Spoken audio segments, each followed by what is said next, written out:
Welcome back to my channel, and as always, I hope you're doing absolutely amazing.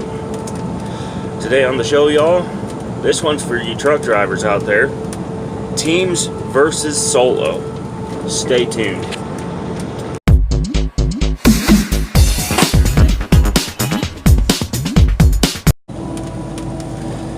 So the first advantage to having a co-driver is that there's a fairly good chance that you'll still get to have your weekend if you do a dedicated run.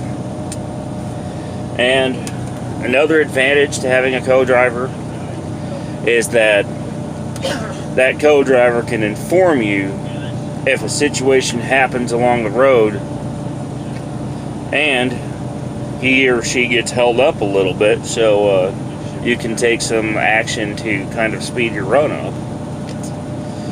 That said, there's also a couple disadvantages.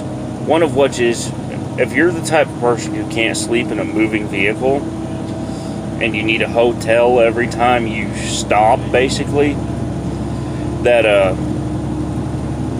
having a co-driver will totally not be for you.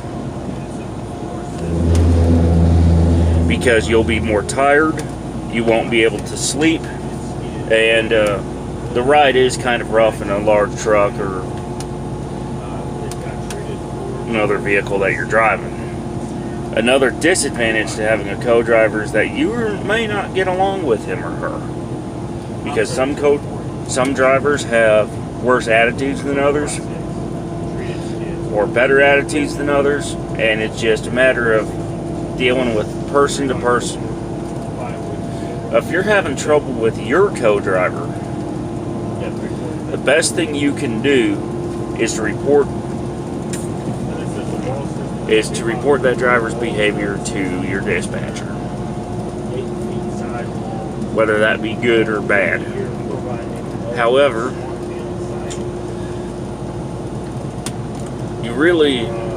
if you need to have a co-driver for your operation, you need to make sure you can get along with that co-driver very, very well.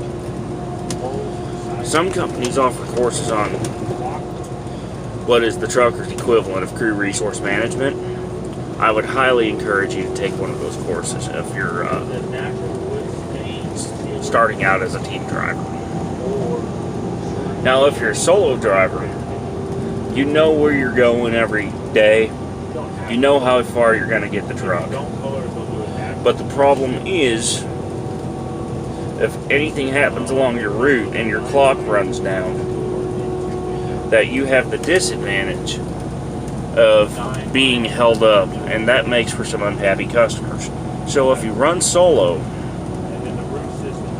and you happen to get delayed, it is critically important for you to message dispatch, to call your customer, and to make sure that they're taken care of. You may also have to set up a relay with another driver, which sometimes can ruin someone's day because it hurts the paycheck and it may hurt the schedule that you're on based on how late that driver's running. So teams versus solos, well, each has its advantages and disadvantages. I find the team environment works best for me right now, and I have a very good co-driver who's been at this for a while. And I tend to prefer drivers who have had at least a couple years of experience, so that way I'm a lot safer versus someone who's paired with a rookie. Y'all take care, have a good day, and I'll see you down the road.